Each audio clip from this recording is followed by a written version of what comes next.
नमस्कार, मैं हूं कुमार गजेंद्र। जनपद ऑन द स्पॉट में आपका स्वागत है। हमारे एक दूसरे social media platform podcast with Kumar Gajendra में भी आपका स्वागत है, जहां आप हमें सुन सकते हैं। देश के अंदर आज justice Verma, Delhi high court के जस्टिस हैं, जस्टिस यशवंत वर्मा, उनके मामले को लेकर बेहद तूल पकड़ा हुआ है। हर तरफ इसकी चर्चा है, लेकिन इसकी टाइमलाइन, इसकी टाइमिंग और जस्टिस वर्मा के उन फैसलों को जो बड़े बड़े नेताओं और माफियाओं के खिलाफ लिए गए थे, उनको बिल्कुल नजरअंदाज कर दिया गया है। एक व्यक्ति जिसके प्रमाइसिस के एक कोने में, जहां पर आउट हाउस बना होता है, उसके अंदर आग लगने के बाद वहां नोटों का जलना, फायर का वहां पहुंचना, पुलिस का वहां पहुंचना, ये सब कुछ ऐसा मामला है जिसमें के एजेंसियों को इस पूरे मामले की जांच करके इसका खुलासा करना चाहिए था।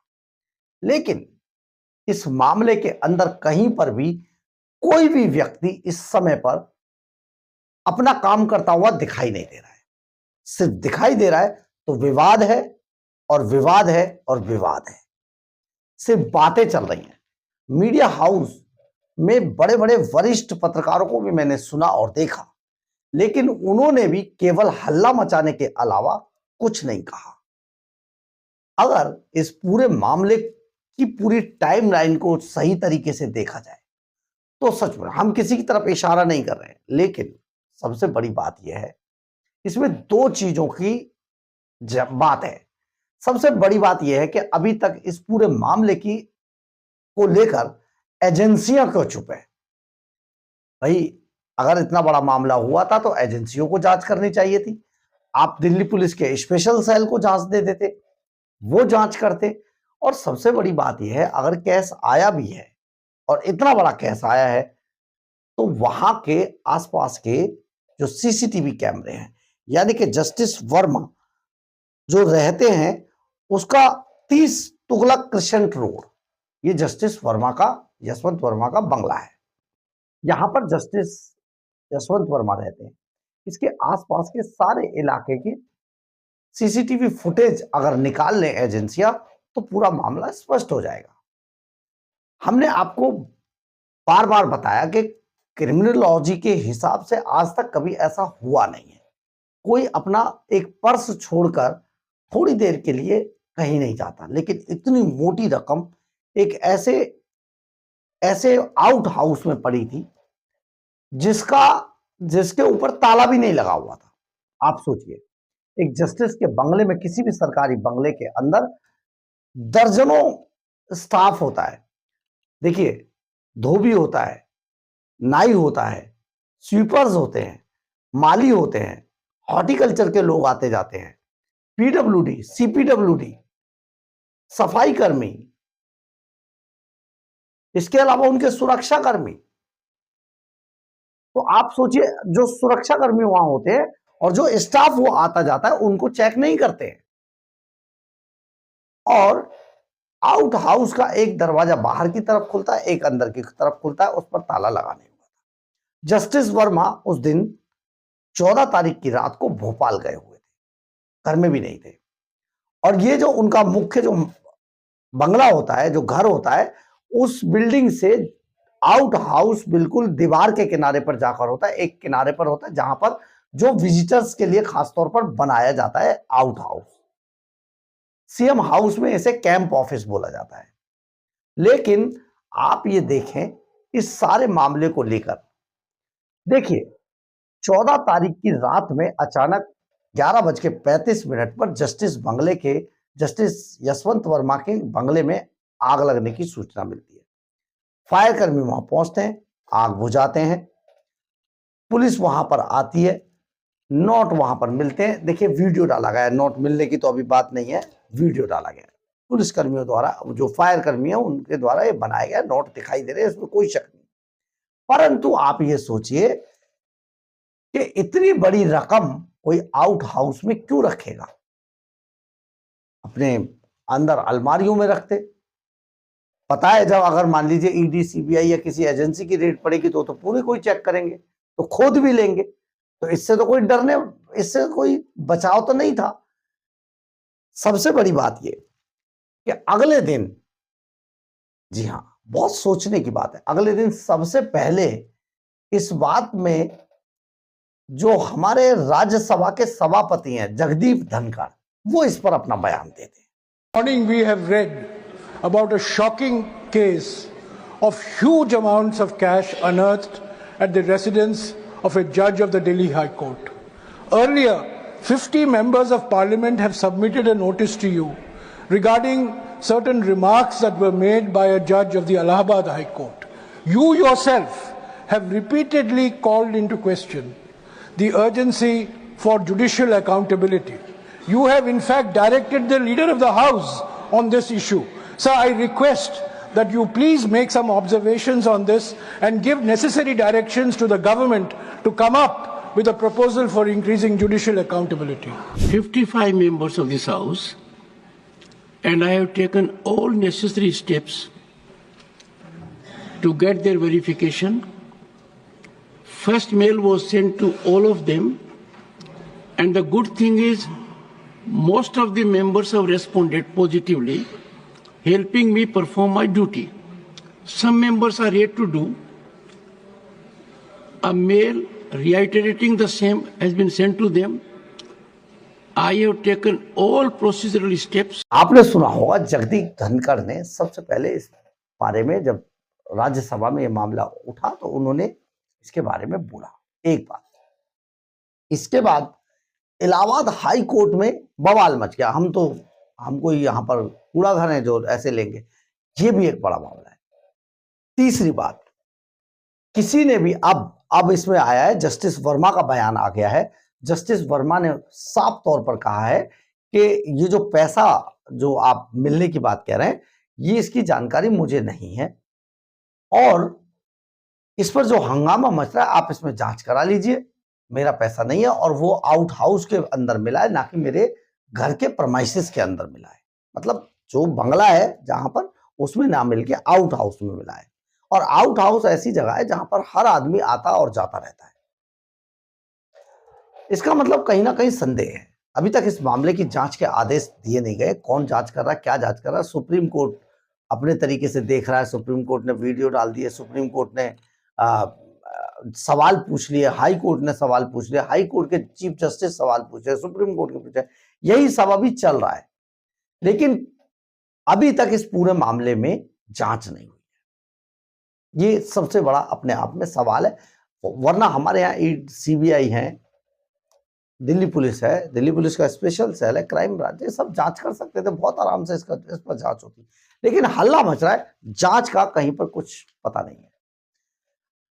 अब इसमें बड़ी बात यह है कि हम जो आपको बताना चाह रहे हैं कि ये जो जजों की जो नियुक्ति है, ये नियुक्ति कॉलेजियम करता है, और कॉलेजियम को हिंदी में कहा जाता है जजों का एक समूह।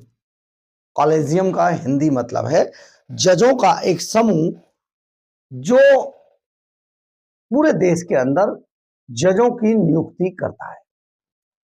इस पूरे कॉलेजियम से, इसको जरा समझिएगा, इस पूरे कॉलेजियम से जो पॉलिटिकल लोग हैं, नेता हैं, या जो सरकारें आती जाती हैं, उनको बिल्कुल दूर रखा जाता है, उनका कोई हस्तक्षेप नहीं है।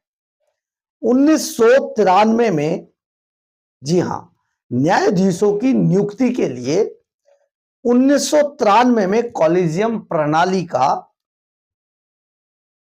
एक डेवलपमेंट हुआ, और कॉलेजियम प्रणाली को 1993 में लागू किया गया था। और ये जो लागू किया गया था कॉलेजियम प्रणाली को 1993 में, इसमें बहुत स्पष्ट है कि ये सुप्रीम कोर्ट के आदेश पर कॉलेजियम बनाया गया और इसको लागू किया गया। ना तो ये इसके लिए संसद में कोई कानून पास कराया गया, या ना संसद ने कोई आदेश दिया, और इसके अलावा ना ही कानून और ना ही संविधान में इसका कोई प्रावधान था। सुप्रीम कोर्ट ने यह तय किया कि पूरे देश के अंदर जो जजों की नियुक्ति है उसको पॉलिटिकल विचारधारा से और पॉलिटिकल प्रेशर से दूर रखने के लिए एक जजों का समूह बनाया जाए जिसका नाम था कॉलेजियम। और वो कॉलेजियम इन जजों को किसको कहां लगाना है, कहां बिठाना है, इसको तय करेगा जज, जो कॉलेजियम। यही कॉलेजियम तय करता है जजों की नियुक्ति का मामला।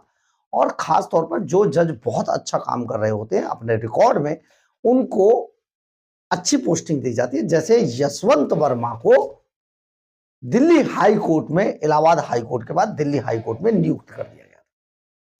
अब आते हैं जस्टिस वर्मा के फैसलों पर, क्यों उन्हें नियुक्त किया गया था। दरअसल इलाहाबाद हाई कोर्ट में रहने के दौरान जस्टिस वर्मा रामपुर के माफिया कहे जाने वाले, पश्चिमी उत्तर प्रदेश के माफिया कहे जाने वाले, माफिया कम नेता, नेताजी थे, बड़े नेता थे। एसपी में तो तूती बोलती थी, मुलायम सिंह यादव के सबसे करीबी थे आजम खान। आजम खान पर बड़ा फैसला दिया और आजम खान को धूल चटा दी।